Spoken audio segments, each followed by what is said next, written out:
ও যাই সে দেশটার খাইছে খাইলে আরে সবাই চায় মামা খাওয়ার কিছু অংশ সাধারণ মানুষ খাতি পারে না, চায় না। ওই দিনই রায় আর ওই দিনই তারা বন্দরের কাজ শুরু করে দিচ্ছে। থাকবো না কাজকর্ম, হারা তো মরবো না খেয়ে। শেখ হাসিনার আমলে গুম হয়েছে, এখন তো খুন হয়ে যাও।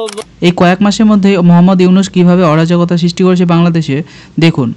যেদিন শেখ হাসিনার রায় মৃত্যুদণ্ডের, সেই দিন দেশ জুড়ে উত্তেজনা চরমে। তার মধ্যেই দেশের বিভিন্ন বন্দর বিদেশি কোম্পানির হাতে বিক্রি করে দিছে। তাই নিয়ে সাধারণ মানুষের প্রতিক্রিয়া কি চলুন দেখুন। এখন তো খুন হয়ে যাওয়া দর্শে, এখন প্র্যাকটিক্যাল সাধারণ মানুষের কাছে না জিজ্ঞেস করাই ভালো মামা। এরা চুপচাপ থাকে, দুটো ডাইল ভাত খায়, এটাই ওদের জন্য ঠিক আছে মামা।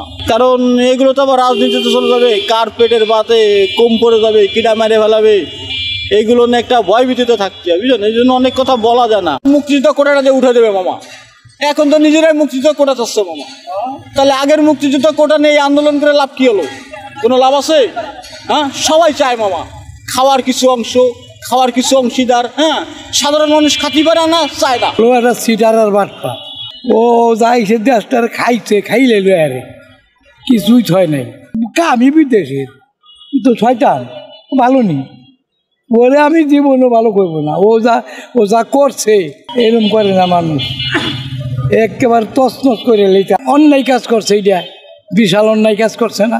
ওই দিনই রায় আর ওই দিনই তারা বন্দরের কাজ শুরু করে দিচ্ছে।